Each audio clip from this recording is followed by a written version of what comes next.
Hai hai hai, selamat datang kembali di Mimin Art Channel. Tentunya penasaran kan dengan alur cerita selanjutnya? Yuk kita langsung saja dengerin ceritanya. Bab 207, edisi jodoh untuk Melati. Japran merasakan tubuhnya membeku sejak memasuki ruangan Alfian. Meski begitu, ia tetap berusaha untuk profesional dan menjalankan tugasnya. 2 jam mereka habiskan di ruangan membicarakan kerjasama bisnis yang akan disepakati oleh dua perusahaan itu. Sepanjang pembicaraan itu Alfian banyak diam, lebih tepatnya masih sedikit kesal dengan ulah lelaki itu beberapa tahun yang lalu. Japran, kamu duluan saja, saya masih ada hal penting yang mau dibicarakan dengan Pak Alfian, ucap Daren. Sesaat setelahnya, Japran mengangguk patuh. Baik Pak, kebetulan saya masih ada pertemuan di luar.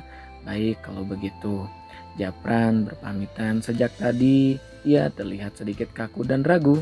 Tidak seperti dirinya yang selama ini begitu percaya diri jika berhadapan dengan rekan bisnis. Sebuah kafe yang terdapat di pusat kota menjadi pilihan Alfian dan Daren untuk menghabiskan waktunya. Setelah sebelumnya mampir ke masjid untuk menjalankan sholat asar. Oh iya, bagaimana kabar saudaramu, Galih yang dulu sering ribut dengan Leon? Tanya Daren. Tiba-tiba teringat dengan sepupu Alfian itu. Untuk sementara Galih tinggal di Makassar untuk mengawasi proyek. Sepertinya dia betah tinggal di sana. Aku juga dulu betah saat tinggal di sana. Tempatnya menyenangkan, ucap Daren. Menyeruput secangkir kopi.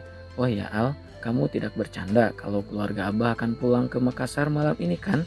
Kenapa aku harus bercanda? Alfian menautkan kedua alisnya. Kalau begitu malam ini aku mau main ke rumahmu. Setidaknya aku bisa bertemu keluarga Abah sebelum mereka kembali. Apa kamu tidak keberatan? Sudut bibir Alfian melengkung membentuk senyuman. Boleh dengan senang hati. Baiklah, aku akan datang malam ini untuk bertemu Abah atau anaknya, sambung Alfian.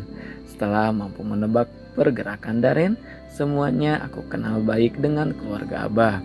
Aku juga berteman baik dengan Rehan, ucapnya. Oh, aku pikir ada tujuan lain. Daren membuang napas panjang. Ia bukanlah sosok lelaki yang suka bertele-tele. Lebih baik ia berterus terang dan meminta saran dari Alfian. Kamu bilang Melati belum menikah kan? Memang belum. Belum ada yang lamar juga? Belum, sahut Alfian singkat. Melalui ucapan Daren ia sudah menebak apa isi kepala lelaki itu. Tapi kalau mau pendekatan dulu, apa kamu sudah yakin bro? Why not? Bukankah kita harus mencari jodoh yang berasal dari keluarga yang baik? Yap, benar, tapi ada yang perlu kamu tahu.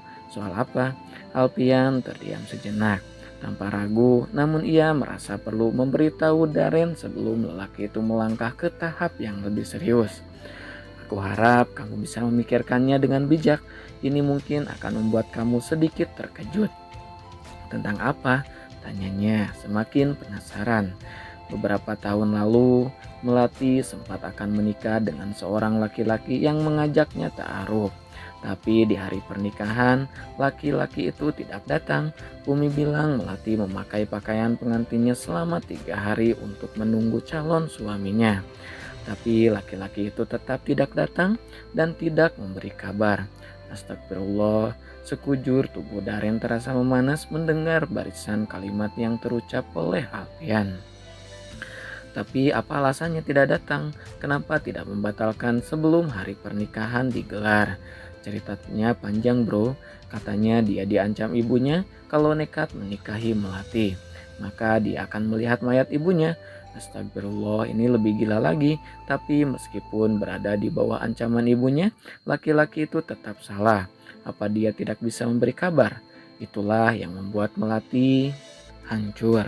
Kata Umi, Rehan pernah membawa Melati untuk menyusul calon suaminya. Calon suaminya tinggal di kota ini, tapi saat sampai di rumah itu, mereka malah dihina dan diusir. Dianggap tidak layak dan tidak pantas hanya karena status sosial. Sepasang mata Daren terpejam. Sejak saat itu Melati mengalami tekanan batin sampai akhirnya trauma dan depresi. Sekarang Melati sudah mulai pulih. Sebenarnya dia tinggal di rumahku untuk menjalani pengobatan. Kasihan Melati, jadi bagaimana kondisinya sekarang? Alhamdulillah sudah jauh lebih baik, jawab Alfian. Maaf bro, sebenarnya bukan hakku menceritakan aib orang. Aku memberitahu kamu sebagai bahan pertimbangan karena kamu punya niat baik kepada Melati. Kalau mau mundur, setidaknya jangan memulai. Kasihan keluarga Abah, terutama dengan Melati. Daren mengangguk.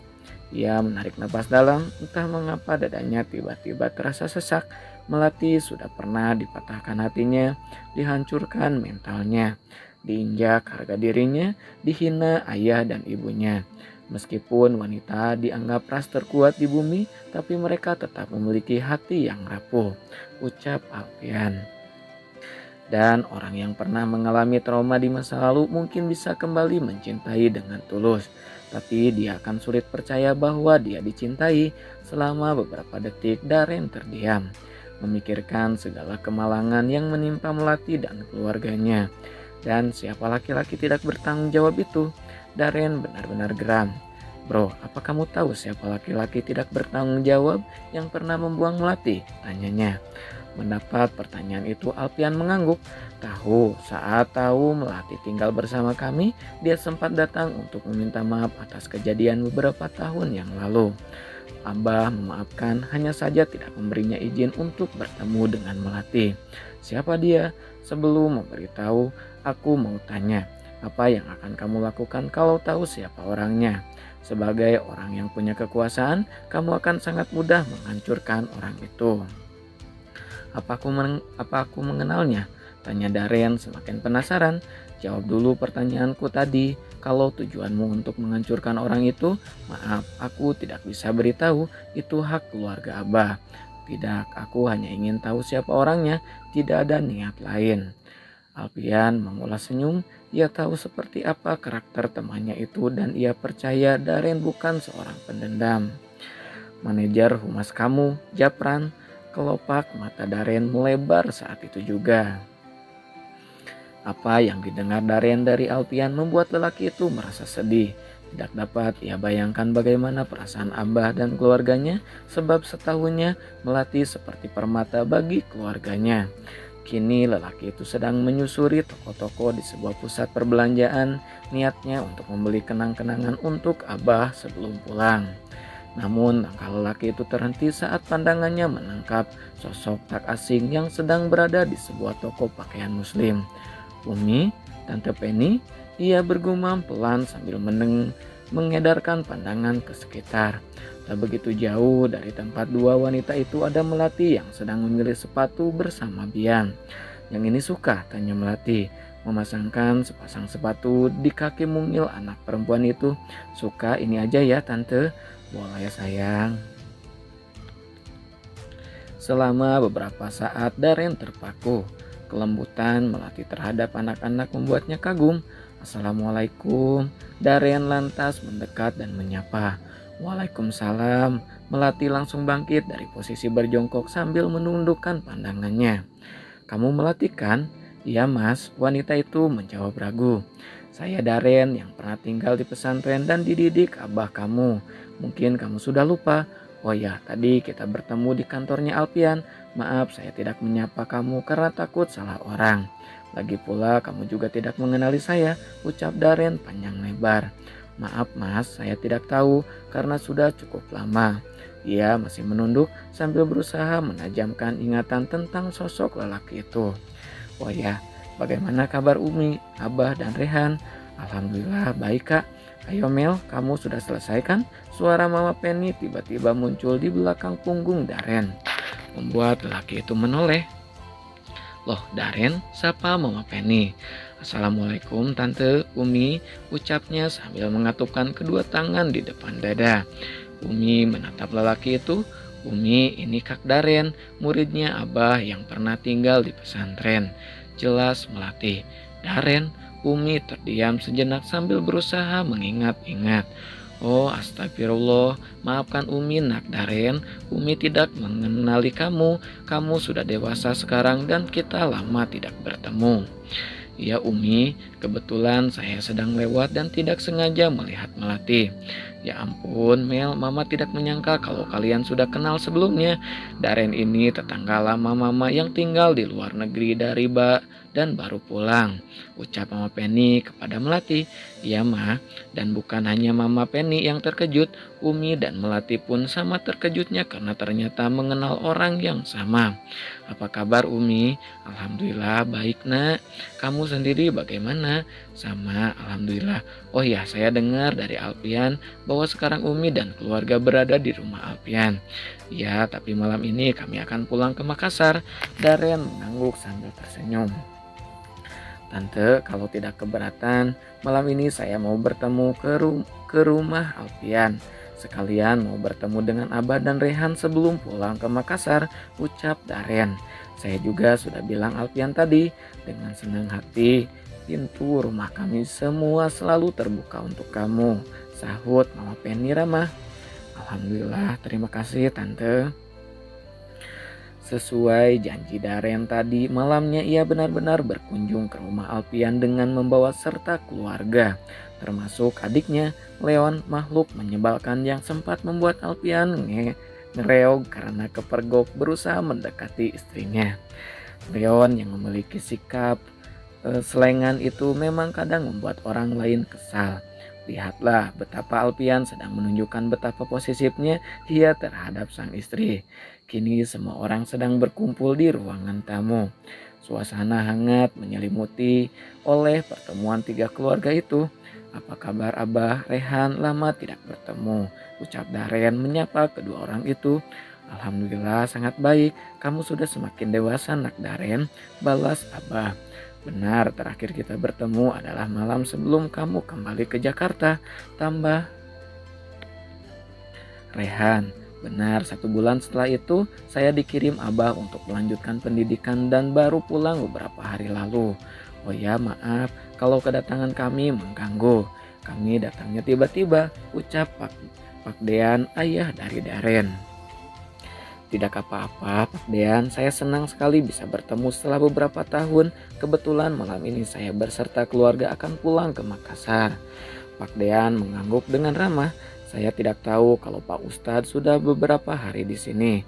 Tadi saya juga terkejut saat diberitahu Daren, makanya saya cepat-cepat datang. Alhamdulillah masih bisa bertemu." "Iya Pak, malam ini Daren dan keluarganya dijamu di rumah keluarga Darmawan. Makan malam yang hangat dan juga berbincang di ruang keluarga setelahnya. Membicarakan kebiasaan-kebiasaan Daren kala menimba ilmu di pondok pesantren. Saya jadi ingat anak saya Daren. Dulu di masa remaja nakalnya naudzubillah, suka berantem, suka tawuran dan bergaul tidak jelas. Menggunakan obat-obatan terlarang, saya sampai menyerah. Setelah menjalani rehab selama 6 bulan, ada pihak keluarga yang menyarankan agar dia dikirim ke salah satu pondok pesantren di Makassar. Ayah ini senang sekali bongkar aib orang." Daren mengusap wajah malu. Teringat kenakalannya di masa remaja, bukan hanya suka membuat onar dan pembangkang. Dia juga dulunya pecandu obat-obatan terlarang. "Kamu memang begajulan di masa remaja kan?" sahut Pak Dean. "Yang penting masa dewasanya sudah hijrah. Alhamdulillah." Abah masih ingat kali pertama bertemu seorang pemuda urakan beberapa tahun silam. Daren pemuda yang senang membuat keributan dengan para santri.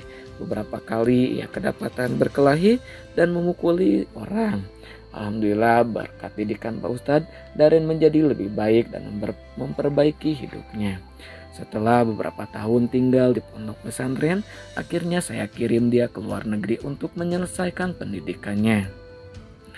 Daren baru menyelesaikan program S3-nya bulan lalu. Alhamdulillah saya ikut senang dengan keberhasilan anak Daren menyelesaikan pendidikan. Alhamdulillah Abah, jadi niat saya berkunjung adalah untuk menyambung kembali silaturahim. Daren mengutarakan keinginannya kepada saya. "Keinginan? Benar Pak Ustadz, kalau memang belum ada yang menghitbah Melati, saya mau meminta izin agar anak saya Daren untuk ta'aruf dengan Melati." Abah terkejut mendengar ucapan Pak Dean, seorang yang kaya raya dan terhormat seperti mereka, mana mau menjalin hubungan dengan keluarga biasa seperti keluarganya. Bagaimana Pak? Apa Melati belum ada yang meminang? Baik Abah, Umi, Rehan, dan Melati terkejut dengan penuturan Pak Dean. Rehan langsung menggenggam tangan adiknya. Alhamdulillah, saya sangat menghargai niat baik Pak Dayan. Mohon maaf yang sebesar-besarnya. Bukan saya yang mau menolak, ucap Abah mendadak sungkan. Tapi untuk saat ini anak kami Melati masih menjalani psikoterapi sebagai upaya untuk menyembuhkan atas trauma psikis yang pernah dialaminya. Keberadaan Melati di rumah keluarga Darmawan sebenarnya adalah karena kebaikan keluarga ini yang ikhlas membantu kami, terutama Melati. Beberapa tahun lalu Melati mengalami kejadian yang benar-benar mengguncang jiwanya sampai mengalami trauma dan depresi berat, dan sudah beberapa tahun ini juga menjalani pengobatan. Ada baiknya Nak Daren dan keluarga pikir-pikir dulu sebelum melanjutkan ke tahap yang lebih serius. Seperti inilah keadaan Melati yang sebenarnya. Jika Abah mengira Daren akan mundur, sep- jika Abah mengira Daren akan mundur seperti beberapa lelaki yang sebelumnya pernah melamar Melati setelah mengetahui kondisi kejiwaannya, maka salah besar. Karena kini Daren malah mengulas senyum tipis. Saya sudah tahu semuanya, Abah. Alpian sudah menceritakan kepada saya tadi. Rehan, Abah, dan Umi menatap lelaki itu. Niat saya insya Allah tidak akan berubah. Secepatnya kami sekeluarga akan bersirahturahmi ke rumah Abah dan meminang Melati secara resmi untuk menjadi teman hidup saya. Abah kehilangan kata-kata, entah harus bahagia atau sedih, hatinya masih diselimuti keraguan tentang adakah keluarga yang tulus menerima putrinya dengan riwayat trauma mendalam yang pernah dialaminya. Sebelum itu, apa boleh Abah tahu apa yang membuat Nak Daren seyakin ini? Kami hanya orang yang berasal dari keluarga biasa, kami benar-benar tidak sepadan. Selain itu, di luar sana mungkin ada banyak wanita yang jauh lebih siap secara lahir dan batin. Sudut bibir Daren kembali melukis senyum. Menikah adalah ibadah terlama dan terpanjang dalam hidup. Saya memilih Melati untuk menjalani ibadah terpanjang itu bersama saya, dan insya Allah dia akan menjadi jalan saya untuk mencapai ridho dan surga Allah. Nah, segitu dulu ya bab 207-nya. Makasih banyak buat kakak-kakak yang selalu stay tune. Jangan lupa di like, di subscribe juga ya.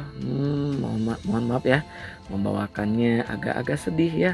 Lumayan terharu juga. Pokoknya makasih banyak ya kakak-kakak yang selalu stay tune. Jangan lupa di like, di subscribe juga. Makasih kakak, bye-bye.